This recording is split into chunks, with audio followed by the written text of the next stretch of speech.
Hello friends, स्वागत करता हूं मैं आपको अपने यूट्यूब चैनल में जिसका नाम है मैथ मस्ती। आज हम लोग जो हमारा सीरीज चल रहा है 5000 प्रॉब्लम, मैंने जो कि आपसे वादा किया था कि जेई मेंस फर्स्ट अटेम्प्ट से पहले मैं आपको 5000 क्वेश्चंस की प्रैक्टिस करवाऊंगा।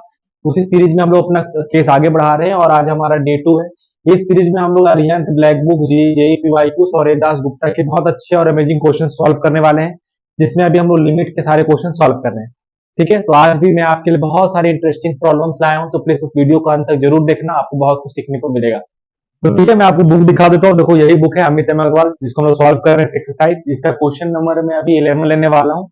1 से लेकर 10 तक हमने पहले सॉल्व कर लिया है। ठीक है, तो देखो क्वेश्चन नंबर जो इसका 11 है वो हमें क्या बोल रहा है। आप इसको पहले वीडियो को पॉज करके क्वेश्चन को खुद से ट्राई करेंगे सॉल्व करने का, नहीं तो फिर आगे आप सोल्यूशन देख सकते हैं। तो क्वेश्चन क्या बोलता है, लिमिट एक्सटेंस टू आपका ए नेगेटिव दिया हुआ है, ए दिया हुआ है बेसिकली आपको। ठीक है, और ये आपको सॉल्व करना है। तो चलिए, सबसे पहले सॉल्व करने का तरीका क्या होता है मैंने आपको बता दिया। सबसे पहले हम लोग चेक करते हैं कि कौन सा फॉर्म का क्वेश्चन दिया हुआ है। ठीक है, तो हम एक्स बराबर जैसे यहाँ पर ऊपर में पुट करेंगे तो ऊपर में मेरा क्या आ जाएगा, रूट अंडर ए माइनस बी। ऊपर में मेरा क्या आ जाएगा, रूट अंडर ए माइनस बी, और माइनस में क्या है, रूट अंडर ए माइनस बी। तो देखो, रूट अंडर ए माइनस बी, रूट अंडर ए माइनस बी क्या आ जाएगा, जीरो। तो न्यूमरेटर मेरा क्या बन गया, जीरो। सिमिलरली डिनोमिनेटर में जब आप यहाँ पर ए पुट करोगे तो ए स्क्वायर माइनस ए स्क्वायर क्या हो जाएगा, जीरो। तो ये जीरो बाई जीरो फॉर्म है। तो हमने पढ़ लिया है कि जीरो बाय जीरो फॉर्म में हम क्या लगा सकते हैं, जीरो बाय जीरो फॉर्म में हम लगा सकते हैं लॉबिटल। क्या लगा सकते हैं, लॉबिटल। तो इसमें भी चलो हम लॉबिटल लगाते हैं, इसको सॉल्व करते हैं और इसमें लगाते हैं लॉबिटल। लॉबिटल तो लगाने आपको आता होगा, कुछ नहीं करना है, यहाँ पर ऊपर डिफरेंशिएट करना है, नीचे डिफरेंशिएट करना है और अपना वैल्यू को पुट कर देना है।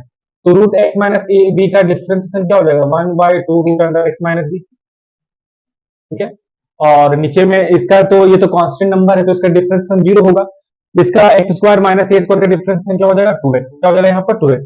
अब आपको कुछ नहीं करना है, आपको सिंपली क्या कर देना है, x बराबर ए पुट कर देना। तो जैसे आप x बराबर यहाँ ए पुट करोगे, अच्छा ये भी डिवाइड में, ये भी डिवाइड में, तो ये दोनों तो मल्टीप्लाई हो जाएगा। फाइनली आपके पास क्या आ जाएगा, ये 2 into 2 क्या हो जाएगा, 4x रूट अंडर आपका बचेगा यहाँ पर x माइनस बी। ठीक है, लिमिट एक्सटेंस टू गई, लिमिट एक्सटेंस टू ए। और आपने फाइनली क्या करना है, x बराबर ए पुट कर देना है, तो आपका फाइनल आंसर क्या आ जाएगा, 1/4a रूट अंडर ए माइनस बी। और ये आपका क्या है, फाइनल आंसर। धन्यवाद। अब एक चुटकी के साथ सेकंड क्वेश्चन में जंप करते हैं। तो देखो, चुटकी बजाती है, हम लोग क्वेश्चन नंबर 12 पे पहुंच गए। अच्छा, क्वेश्चन नंबर 12 में ना एक छोटा सा गलती था जिसको मैंने ठीक कर दिया है। क्वेश्चन नंबर 12 में यहाँ पावर एन दिया हुआ है, मगर पावर एन गलत है, इसका पावर 1/n होना चाहिए। ठीक है, अब देखो क्वेश्चन बहुत ज्यादा चिंदी है, आप चाहो तो पोज करके इसको सॉल्व कर सकते हो, क्योंकि मैं सॉल्व करने जा रहा हूँ।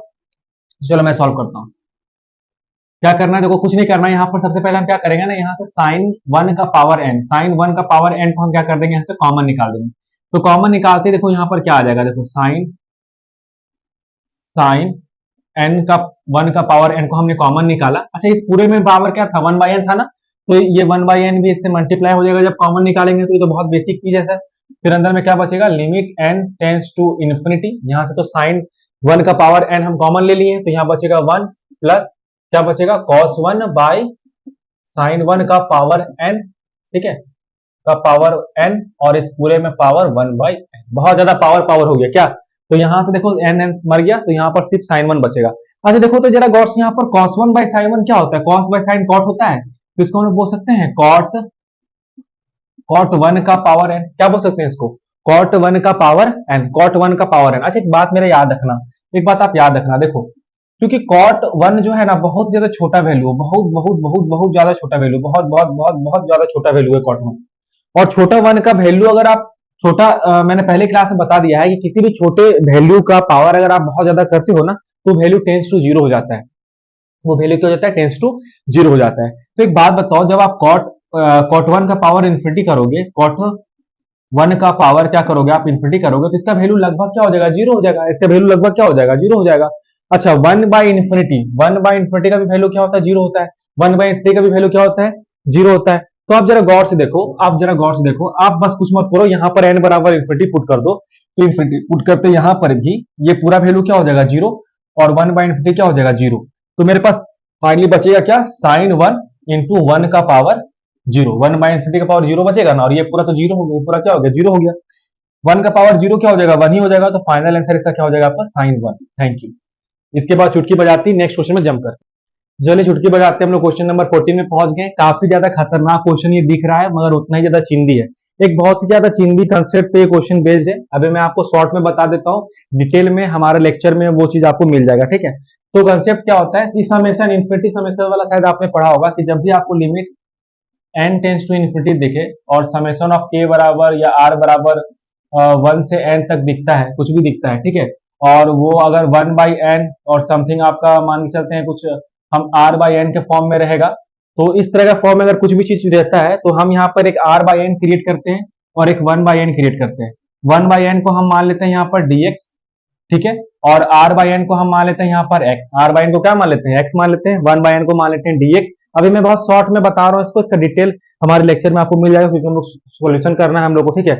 अच्छा, और उसके बाद limit n tends to infinity और समेशन r बराबर 1 से लेकर n तक, ये दोनों चीज मिल जाता है और कंबाइन होकर बन जाता है इंटीग्रेशन। ये दोनों चीज मिलकर कंबाइन होकर क्या बन जाता है, इंटीग्रेशन, और जिसका लिमिट लग जाता है 0 से 1। जिसका लिमिट क्या लग जाएगा यहाँ पर 0 से 1। इसके बारे में ये कैसे से कैसे कन्वर्ट होता है ना, इसके बारे में मैं डिटेल जानकारी आपको कहाँ दे दूंगा, लेक्चर में दे दूंगा। अभी सॉल्यूशन में हमारे पास उतना वक्त नहीं रहता है, ठीक ना। तो चलो आगे बढ़ते हैं, आपको पता चल जाएगा कि मैं क्या करने वाला हूँ। मैं यहाँ पर r/n क्रिएट करूंगा, जिसको मैं मान लूंगा x, और 1/n को क्या मान लूंगा dx, और लिमिट और समेशन को मिला के क्या मान लूंगा मैं, इंटीग्रेशन। कोई दिक्कत यहाँ पर, तो चलो करता हूँ। और जिसको इस चीज के बारे में मालूम है उसके लिए तो फिर वल्ला ही वल्ला, बहुत अच्छी बात है। तो देखो मैं यहाँ पर क्या करने वाला हूँ, limit n tends to infinity, सबसे पहले समेशन को खत्म करूंगा। देखो कैसे, k इक्वल टू 1 से n। जरा गौर से देखो, मैं n स्क्वायर एक n में यहाँ से बाहर निकाल सकता हूँ, 1/n में यहाँ से एक बाहर निकाल सकता हूँ। तो देखो एक बाहर में 1/n आ जाएगा और अंदर क्या बचेगा, यहाँ पर फिर एक n बचेगा, ठीक है। तो n माइनस k/n आएगा। कोई दिक्कत, अब इस n से मैं डिवाइड कर सकता हूँ n को और k को, तो फाइनली मेरे पास क्या बचेगा, 1 माइनस k/n। आई होप कि आपको समझ में आ रहा होगा, कोई दिक्कत। सिमिलरली देखो यहाँ पर cos है, मैं 4 को ऐसा लिख सकता हूँ, कैसे लिख सकता हूँ, k/n, 4 ब्रैकेट k/n। तो देखो मैं यहाँ पर अब क्या करने वाला हूँ, मैं मान लूंगा let k/n equal to x, k/n equal to x, और 1/n equal to dx, 1/n equal to dx। और ये दोनों जो है लिमिट और समेशन वाला, ये मेरा क्या बन जाएगा, ये मेरा बन जाएगा इंटीग्रेशन। क्या बन जाएगा, इंटीग्रेशन, जिसका लिमिट होगा 0 से 1। तो चलो इस चीज को मैं कन्वर्ट करता हूँ, जिसको मैं क्या करता हूँ, कन्वर्ट। प्लीज इस चीज का आप स्क्रीनशॉट ले लेना, ठीक है। तो चलो मैं इस चीज को कन्वर्ट करता हूँ। तो फाइनली हमारे पास क्या बन जाएगा, मेरे पास बन जाएगा इंटीग्रेशन 0 से 1, 1 minus x, 1 minus x cos of 4x। देखो जहां जहां पर k/n बन रहा था वहां वहां x आ गया, ठीक है। अच्छा, 1/n जो बचा था उसके जगह मैंने क्या लिख दिया, dx लिख दिया। यहां पर भी देखो एक k/n बच रहा था ना, 1 माइनस k/n, तो k/n की जगह में क्या आ गया, x आ गया। अब इसको सिंपली आपको इंटीग्रेट कर देना है। क्या कर देना है आपको, इंटीग्रेट कर देना है, u डॉट भी लगा देना है, u डॉट भी लगा देना है। मैं जरा इसको ऊपर में करके लिख देता हूँ यहाँ पर, इंटीग्रेशन 0 से 1, 1 minus x cos 4x dx। तो चलो इसको इंटीग्रेट करते हैं।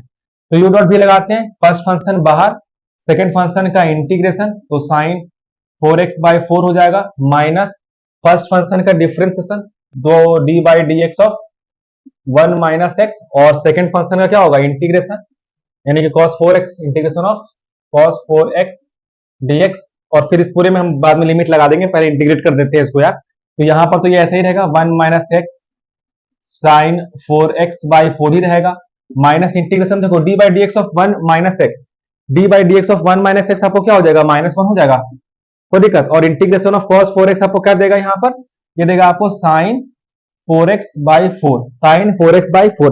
अच्छा जरा गौर से देखो, ये माइनस और ये माइनस क्या बन जाएगा, प्लस बन जाएगा, ये माइनस और ये माइनस प्लस बन जाएगा। अच्छा, साइन 4x का फिर इंटीग्रेशन करना होगा हमको एक बार और, तो साइन 4x का इंटीग्रेशन क्या होता है, minus cos 4x/4, minus cos 4x/4।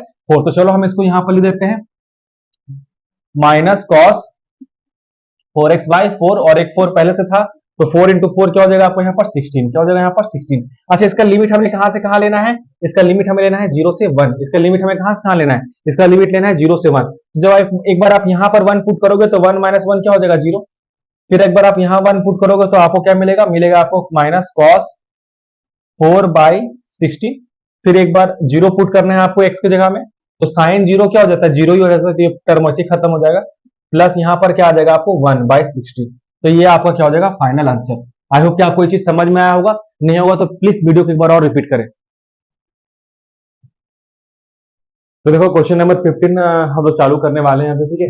इसका क्वेश्चन आपको दिया हुआ है, लिमिट बहुत ज्यादा बेहतरीन क्वेश्चन है, इसको हो सके तो मैं शॉर्ट बना के भी डाल दूंगा। अच्छा, ये क्वेश्चन बहुत ही ज्यादा बेहतरीन है, मतलब ऐसा क्वेश्चन आप अपने जेईई मेंस में, जे एडवांस में एक्सपेक्ट कर सकते हो, बहुत मस्त क्वेश्चन है। क्वेश्चन क्या बोलता है, limit x tends to zero बराबर क्या दिया हुआ आपको, 1 माइनस कॉस 2x का पावर 1/2, कॉस 3x का पावर 1/3, कॉस 4x का power 1/4, dot dot dot dot कहां तक जा रहा है, कॉस nx का पावर 1/n तक जा रहा है, अपॉन में है एक्स स्क्वायर। जब आप इस लिमिट को सॉल्व करते हो ना भाई, तो आ जाता है आपका वैल्यू 10। कितना जाता है वैल्यू आपका 10। तो इसमें आपको क्या बोल रहा है निकालने, आपको बोल रहा है n का वैल्यू निकालने। किसका वैल्यू निकालने बोल रहा है, n का वैल्यू निकालने बोल रहा है। देखो इस केस में जाहिर सी बात है ना, जब आप x बराबर जीरो पुट करोगे तो नीचे जीरो बन रहा है, ऊपर में देखो आप cos की जगह में यहाँ x की जगह में जीरो पुट करोगे तो cos जीरो आएगा, cos जीरो कितना होता है 1, यहाँ पर भी 1, यहाँ पर भी 1, तो ये पूरा वैल्यू कितना हो जाएगा 1, और यहाँ 1 माइनस में है तो 1 माइनस 1 कितना हो जाएगा 0, मतलब ये 0/0 फॉर्म है। इसका मतलब हम यहाँ पर लॉबिटल लगा सकते हैं, हम यहाँ पर क्या लगा सकते हैं, लॉबिटल लगा सकते हैं, ठीक है। लेकिन देखो एक बात, अगर तुम जरा गौर से देखोगे, लॉबिटल लगाना होगा तो ऊपर और नीचे हमको डिफरेंशिएट करना होगा। एक्स स्क्वायर को डिफरेंशिएशन करना बहुत आसान है, 2x हो जाएगा। मगर जब आप इस चीज को डिफरेंशिएट करोगे, इसको डिफरेंशिएट करोगे cos 2x, cos 3x, cos 4x सब मल्टीप्लाई में जो है, इसको डिफरेंशिएट करना थोड़ा मुश्किल है। तो पहले हम इसको अलग से डिफरेंशिएट करके रख लेते हैं, अलग से डिफरेंशिएट करके रख लेते हैं अपने पास जुगाड़, और उसके बाद फिर यहाँ डायरेक्ट पुट कर देंगे। समझ में आया बात को कि मैंने क्या कहा आपको। तो चलो देखता हूँ, तो मेरे को क्या दिया हुआ है यहाँ पर, जिसको डिफरेंशिएट करना है, y equal to, I hope कि आपको रेट से समझ में आ रहा होगा ना। कमेंट बॉक्स में जरूर लिखना कि आपको रेट दिखाई देता है प्रॉपर या नहीं। cos 3x। अच्छा, अगर आपको किसी और टॉपिक में वीडियो चाहिए तो उसके बारे में भी आप कमेंट कर सकते हो, ठीक है। और जल्द से जल्द यार मेरा सब्सक्राइबर 50 करवा दो, उसके बाद फिर आपकी लाइव क्लासेस चालू होंगी, क्योंकि यूट्यूब में बिना 50 सब्सक्राइबर का लाइव क्लासेस चालू नहीं हो सकती हैं। लाइव क्लासेस में आप मेरे से अपना डाउट भी पूछ सकते हो। देखो यहाँ पर ये सब चीज मल्टीप्लाई में, और हमको इसको डिफरेंशिएट करना है। हमको इसको क्या करना है, डिफरेंशिएट। एक बार मैं देख लूं कि आपको सब दिखाई दे रहा है या नहीं। हाँ चलो, सब प्रॉपर दिखाई दे रहा है। तो अगर मेरे को इसको डिफरेंशिएट करना है और सब मल्टीप्लाई में है, तो क्यों ना हम इसमें लॉग ले लें। क्या ले लें हम यहाँ पर, लॉग ले लेते हैं। लॉग लेने से हमारा काम काफी आसान हो जाएगा। जब हम यहाँ पर लॉग लेंगे, लॉग वाई हो जाएगा, तो देखो क्या हो जाता है, जो मल्टीप्लाई में है लॉग में, वो सब प्लस में कन्वर्ट हो जाएगा और पावर आगे में लिखा जाता है, ठीक है। तो सिंपल यहाँ पर क्या हो जाएगा, ये लॉग लेने के बाद 1/2 log cos 2x। ये तो मालूम है ना यार, मैं कैसे कन्वर्ट कर रहा हूँ इसको, cos 3x। ये लॉग लेने के बाद ये हो जा रहा है प्रॉपर्टी, ठीक है। जिन जिन लोगों को लॉग में कंफ्यूजन है, बहुत जल्दी, एक स्टूडेंट का कमेंट था, तो बहुत जल्दी हम लोग लॉग में भी चर्चा करने वाले हैं, उसमें भी एक वीडियो आने वाली है। देखो यहाँ पर हमने लॉग लॉग ले लिया है और इसको इस तरीका से लिख दिया। आप कुछ नहीं करो, आप दोनों तरफ इसको डिफरेंशिएट कर दो, दोनों तरफ क्या कर दो, डिफरेंशिएट। सिंपल लॉग का प्रॉपर्टी यूज किया है, देखो मैं बता देता हूँ। कुछ भी अगर लॉग ए इंटू बी रहता है ना, तो हम उसको लॉग लिख सकते हैं लॉग ए प्लस लॉग बी। तो यहाँ ये सब मल्टीप्लाई में था ना, तो सबको हम एडिशन के रूप में लिख सकते थे। अच्छा, अगर कुछ भी चीज लॉग के अंदर पावर में, जैसे लॉग ए पावर एन, तो हम उस पावर को बाहर निकाल सकते हैं। तो ये हो जाएगा एन लॉग ए। तो ये 1/2 पावर में था, 1/3 पावर में था, तो ये बाहर आ गया, कोई दिक्कत यहाँ पर। तो चलो हम लोग इसमें आगे बढ़ते हैं। अब दोनों तरफ हम इसको डिफरेंशिएट करते हैं। तो देखो लॉग का डिफरेंशिएशन होता है 1/y, और y का डिफरेंशिएशन हो जाएगा dy/dx, ठीक है। अब देखो यहाँ पर तुम log cos, देखो एक बार याद रखना, log cos x का जो डिफरेंशिएशन होता है वो होता है -10x। log cos x का डिफरेंशिएशन कितना होता है, -10x होता है, कोई दिक्कत यहाँ पर। तो खैर आप देखो यहाँ पर मैं पूरा तरीका से कर देता हूँ। देखो यहाँ पर log cos 2x है ना, log cos 2x, तो सबसे पहले log का डिफरेंशिएशन होगा। log का डिफरेंशिएशन क्या होता है, 1/x, यानी कि 1/cos 2x, और cos 2x का डिफरेंशिएशन क्या होगा, -sin 2x। क्या हो जाएगा यहाँ पर, -sin 2x, -sin 2x, कोई दिक्कत यहाँ पर। सिमिलरली देखो यहाँ पर भी वही काम हो जाएगा, 1/3, यहाँ पर हो जाएगा -sin 3x upon cos 3x, और इसी तरह से हमारा रिंगा रिंगा कार्यक्रम चलते रहेगा। फाइनली यहाँ पर आएंगे तो यहाँ पर भी वही हो जाएगा, 1/n तुम्हारा -sin nx upon cos nx। आई होप कि आपको बात यहाँ पे समझ में आ गया होगा, ठीक है। अब देखो यहाँ पर क्या करना है, अब देखो यहाँ पर क्या करना है। अच्छा एक बात बताओ यार, इसमें एक थोड़ा सा मिस्टेक हो गया। देखो हमने यहाँ पर cos 2x को जो डिफरेंशिएट किया है, तो sin -sin 2x आएगा, मगर फिर 2x का भी तो डिफरेंशिएशन होगा, 2x का भी तो डिफरेंशिएशन होगा, तो यहाँ पर बाहर में 2 भी तो मल्टीप्लाई आएगा ना, तो यहाँ पर 2 हो जाएगा।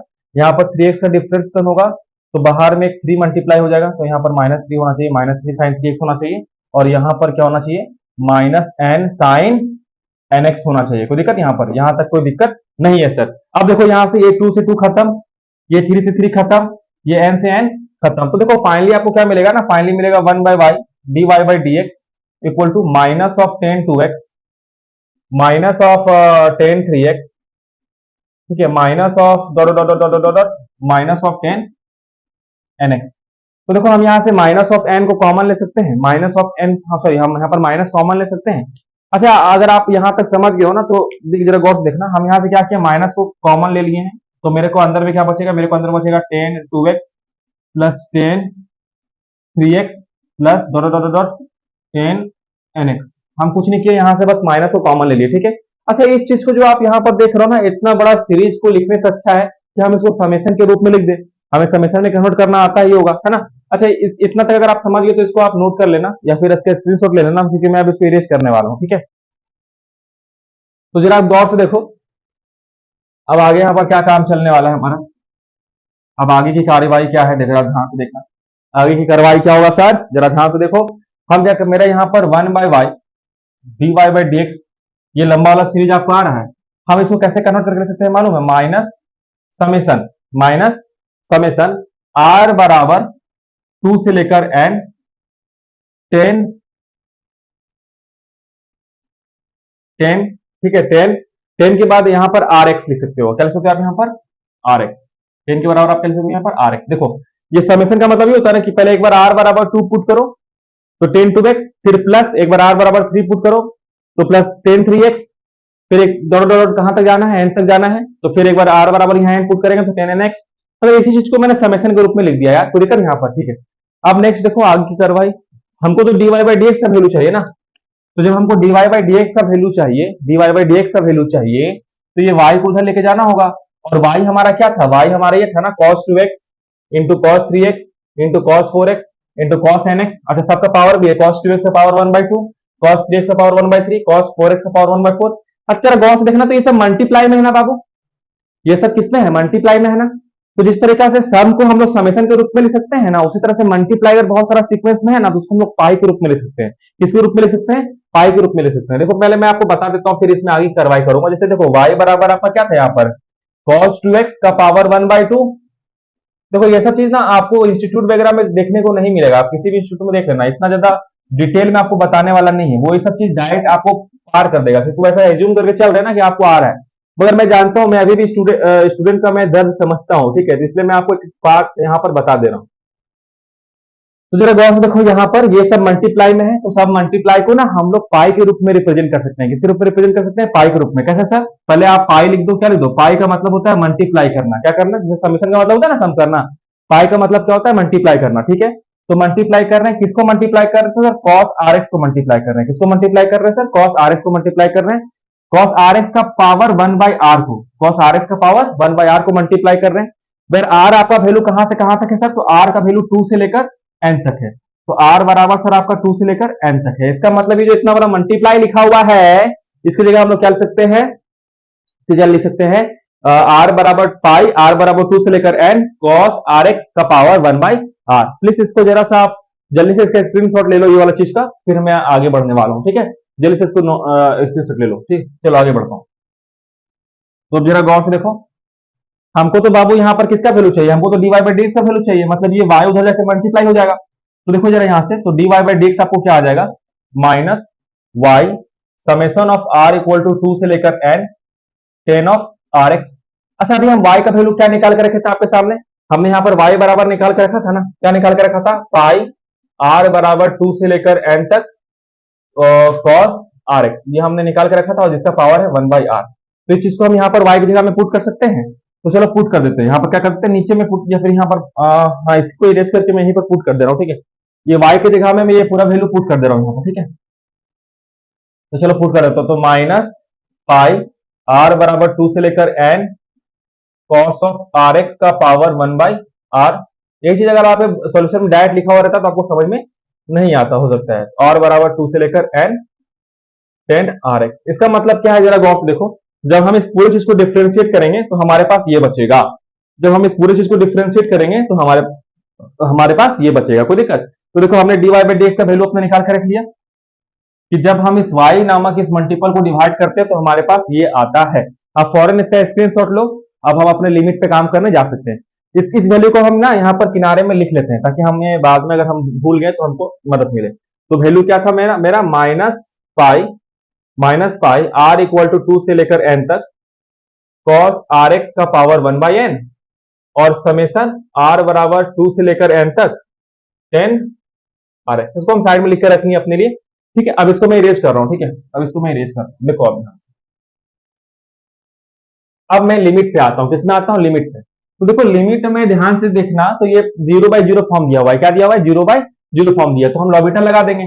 जब हम लॉमिटर लगाएंगे तो क्या होगा, ऊपर डिफरेंशिएट करो, नीचे डिफरेंशिएट करो, 1 का डिफरेंशिएशन 0 होगा, यहाँ पर माइनस आएगा। अच्छा, इस पूरे पार्ट का डिफरेंशिएशन क्या था, इस पूरे पार्ट का डिफरेंशिएशन था माइनस पाई r बराबर 2 से लेकर n तक, ठीक है, फिर cos rx का पावर 1/r, फिर समेशन r बराबर 2 से लेकर n तक tan rx, ये था।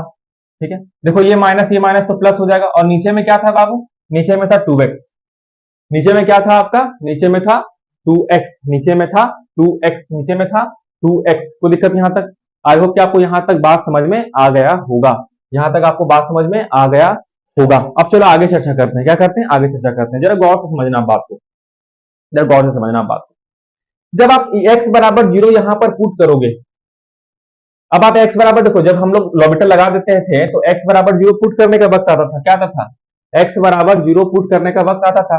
एक बार जरा गौर से देखो यहाँ पर cos, अगर आप यहाँ x बराबर 0 फिलहाल इस पार्ट में आप पुट करते हो, किस पार्ट में पुट करते हो, इस पार्ट में अगर आप पुट करते हो x बराबर 0, तो cos 0 का वैल्यू कितना होता है, 1 होता है। cos 0 का वैल्यू कितना होता है, 1 होता है। तो ये मेरा पूरा पार्ट तो खत्म हो जाएगा ना, ये मेरा पूरा पार्ट क्या हो जाएगा, खत्म। क्योंकि आप कुछ भी करो, cos 2x करो, cos 3x करो, जैसे मान चलो मैं cos 2x लिखता हूं, ठीक है, लेकिन जब हम यहाँ x बराबर 0 पुट करेंगे तो 2 इंटू 0 क्या हो जाएगा, cos 0 ही हो जाएगा ना। हाँ, फिर अगर मैं मान चलो cos 3x लिखता हूं तो cos 3 इंटू 0 क्या हो जाएगा, 0 ही हो जाएगा ना। और cos 0 का वैल्यू कितना होता है, 1 होता है, कितना होता है, 1 होता है। तो हम आपको बता चुके हैं ना कि हम डिफरेंट डिफरेंट लिमिट में पुट कर सकते हैं, जरूरी नहीं कि सब जगह आपको एक ही बात पुट करने की जरूरत है। तो जब हम यहाँ पर x बराबर 0 पुट करेंगे तो ये पूरा वैल्यू कितना हो जा रहा है, 1 हो जा रहा है, कितना हो जा रहा है, 1 हो जा रहा है। तो हम इस चीज को हटा देते हैं, हम इस चीज को हटा देते हैं। तो जब इसको हम हटाएंगे तो हमारे पास क्या बचेगा, हमारे पास सिंपली बचेगा समेशन r बराबर 2 से लेकर n तक और tan rx, ये बचेगा हमारे पास। कोई दिक्कत आपको, चलिए अब इस चीज को ना हम समेशन को थोड़ा सा एक्सपेंड कर मतलब बढ़ा कर लिख देते हैं, फिर आपको समझ में आ जाएगा कि सर इसका आंसर तो आ गया। अच्छा, ये बराबर आपको कितना दिया हुआ, 10 दिया हुआ है, ये आपको बराबर कितना दिया हुआ, 10 दिया हुआ। तो चलो इस समेशन को जब हम एक्सपेंड करके लिखते हैं आपके सामने, ठीक है, इस समेशन को आपके सामने एक्सपेंड करके लिखते हैं। तो देखो एक्सपेंड, अच्छा ये जो 2 आप नीचे देख रहे हो, ये जो यहाँ पर जो नीचे 2 आप देख रहे हो, इस 2 को उधर ले जाकर मल्टीप्लाई कर दें, तो मल्टीप्लाई करेंगे तो ये कितना बन जाएगा, यहाँ 10 का जगह 20 बन जाएगा। ठीक है, अब देखो ये लिमिट x टेंड्स टू 0, इसको एक्सपेंड करते हैं तो क्या आ जाएगा, देखो तो 10 2x plus 10 3x plus dot dot dot plus कहां तक ये जाएगा, 10 nx तक जाएगा। और अपॉन में मेरे पास क्या है, x है, अपॉन में मेरे पास क्या है, x है। कोई दिक्कत यहाँ पर, और ये बगल में आपको कितना आ गया है, 20, और ये बगल में आपको कितना आ गया, 20। अब बहुत ही इंटरेस्टिंग मोड आ गया है इस क्वेश्चन में, बहुत ज्यादा इंटरेस्टिंग मोड आ गया है इस क्वेश्चन में। देखो कैसे, लिमिट x टेंड्स टू 0, हम क्या कर सकते हैं, इस x को सबके नीचे में सेपरेटली डिवाइड कर सकते हैं ना, जैसे ऐसे लिख सकते हैं ना इसको, 10 2x by x plus 10 3x by x plus dot dot dot 10 nx by x equal to 20। जरा याद करो, मैंने कई बार आपको एक फॉर्मूला बता दिया है पिछले सीरीज में भी, अगर आप रेगुलर स्टूडेंट हो, रेगुलर देख रहे हो तो, कि 10x बाई x का वैल्यू क्या होता है, लिमिट x टेंड्स टू 0 में 10x बाई x का वैल्यू कितना होता है, 1 होता है। लेकिन बस शर्त क्या होता है कि यहाँ पर जो x है वही x नीचे में रहना चाहिए। तो यहाँ पर देखो 10 के अंदर में क्या है, 2x है ना, तो अगर यहाँ पर नीचे में भी 2x रहता तो पूरे का वैल्यू कितना हो जाता है, 1 हो जाता। तो यहाँ तो 2 नहीं है, तो हम अपने से यहाँ पर 2 को मल्टीप्लाई x के साथ कर दे रहे हैं, डिवाइड कर दे रहे हैं, और 2 से क्या कर दे रहे हैं, इसको मल्टीप्लाई कर दे रहे हैं। देखो ये 2 2 काट के मेरा ओरिजिनल इक्वेशन बनेगा ना। उसी सिमिलरली देखो यहाँ पर 10 3x अंदर में, और यहाँ पर सिर्फ क्या है, x है, तो हम क्या करते हैं, नीचे में 3 से मल्टीप्लाई कर देते हैं, ऊपर में 3 से मल्टीप्लाई कर देते हैं। सिमिलरली देखो यहाँ 10 nx है, लेकिन यहाँ सिर्फ x है, तो हम नीचे में n से मल्टीप्लाई कर देते हैं और ऊपर में कर देते हैं। कोई दिक्कत यहाँ पर, सिंपली हमने ये किया। अब देखो जब हम ऐसा कर रहे हैं, तो उससे हमको बेनिफिट क्या होगा, limit x tends to 0, 10x by x, इतना का वैल्यू 1 हो गया, इतना का वैल्यू 1 हो गया, इतना का वैल्यू 1 हो गया। तो बचा क्या सर मेरे पास, फाइनली मेरे पास बचा क्या, देखो मेरे पास फाइनली बचा क्या, देखो ऊपर वाला मैं इरेज कर रहा हूं, ठीक ना। फाइनली मेरे पास बचा क्या, फाइनली मेरे पास बचा क्या, तो देखो यहां से लिमिट जैसे भी मैंने x टेंड्स टू 0 पुट किया, यहां पर ये पूरा वैल्यू 1 बन गया, तो यहां पर मेरे पास क्या बचा, 2। थोड़ा और आगे बढ़ते हैं, यहां पर क्या बचेगा, 3। थोड़ा और आगे बढ़ते हैं तो यहां पर क्या बचा होगा, 4। इसी तरह बढ़ते गए तो लास्ट में क्या मिलेगा, n मिलेगा, क्या मिलेगा, n, और जिसका सम कितना आ रहा है आपको, 20, जिसका सम कितना आ रहा है, 20। अब ये तो बहुत ही ज्यादा चिंदी प्रॉब्लम बन गया, हमको n का वैल्यू लगाना है, और ये शायद एक क्वेश्चन बन गया है आपका, किसका, एक एपी का क्वेश्चन बन गया है। तो चलो इस क्वेश्चन को सॉल्व करते हैं, ठीक है, इस क्वेश्चन को हम लोग क्या करते हैं, सॉल्व करते हैं। हम मान के चलते हैं कि यहाँ पर नंबर ऑफ टर्म कितना है, n, नंबर ऑफ टर्म कितना है, n है, ठीक है। अच्छा, एक काम करते हैं ना, थोड़ा सा एक काम करते हैं ना, अपने से यहाँ पर +1 कर देते हैं और उधर भी हम +1 करते हैं, ठीक है। दोनों तरफ, एक तरफ इधर +1 किया और उधर भी क्या किया, +1 किया। देखो ये सम ऑफ नेचुरल नंबर हो गया, 1 + 2 + 3 + 4 + डॉट डॉट डॉट n तक। Sum of natural number, all natural number का जो डायरेक्ट समेशन का फॉर्मूला होता है वो क्या होता है, n into n + 1/2, n into n + 1/2। तो हम इस फॉर्मूला को यहाँ लगा दें, इधर कितना आ गया आपको, 21 आ गया, कितना आ गया आपको, 21। ये 2 उधर जाके क्रॉस मल्टीप्लाई हो जाएगा बच्चों, तो क्या बचेगा, n इंटू n + 1 = 42। अब देखो बहुत लोग क्या करेंगे ना, इसको n स्क्वायर प्लस n, फिर उधर 42 को इधर लाएंगे, फिर क्वाड्रेटिक इक्वेशन को सॉल्व करेंगे, मगर आपको करने की जरूरत नहीं है। हमें क्या बोलता हूँ ना, इस 42 को आप फैक्टराइज करो, क्या करो, इस 42 को फैक्टराइज करो। जैसे कि 2 दूनी 4, 2 × 2 और 3 × 7 = 21, ठीक है। देखो मेरे पास, हम 42 को लिख सकते हैं बाबू, यहाँ पर 42 को लिख सकते हैं 6 × 7 लिख सकते हैं कि नहीं लिख सकते हैं। बस आप कंपेयर कर दो, तो देखो अगर n बराबर यहाँ पर भी 6 आया, और देखो n + 1 बराबर क्या, अगर हम ले ले 7 ले ले, तो यहाँ से भी n बराबर क्या आ जाएगा, 6। तो फाइनली देखो दोनों कंडीशन में n बराबर 6 आ जा रहा है। देखो मैंने कुछ नहीं किया, बस मैंने क्या कर दिया, जो मेरा 42 आ रहा था ना, उस 42 को मैंने क्या लिख दिया, 6 × 7। यहाँ पर भी 2 मल्टीप्लाई करके 42 आ रहा है, और यहाँ पर भी 2 नंबर मल्टीप्लाई करके 42 आ रहा है। तो बस मैंने दोनों को कंपेयर कर दिया, तो मेरा n बराबर कितना आ गया, 6 आ गया। मेरा n बराबर कितना आ गया, 6 आ गया। ये क्वेश्चन बहुत ज्यादा इंटरेस्टिंग था, इससे रिलेटेड और भी बहुत सारे क्वेश्चन किताब में दिए, मैं वो सब करवाने वाला हूँ, तो प्लीज हमारे साथ बने रहें। अब छुट्टी के साथ हम लोग क्वेश्चन नंबर 16 में जंप करते हैं व्यूअर्स। तो देखो क्वेश्चन नंबर 16 हमारे पास आ गया, और ये काफी ज्यादा बेहतरीन क्वेश्चन है, ये प्योरली जेड वहां से क्वेश्चन है। क्यों, क्योंकि यहाँ पर 4 कंसेप्ट यूज हो रहा है। पहला कंसेप्ट तो लिमिट का अपना है, फिर इंटीग्रेशन का कंसेप्ट यूज हो रहा है, उसके बाद फिर देखो ग्रेटेस्ट इंटीजर फंक्शन का कंसेप्ट यूज हो रहा है, और फिर इनवर्स ट्रिग्नोमेट्री का भी फंक्शन यूज हो रहा है। तो ये प्योरली जेड वहां बेस्ड क्वेश्चन है।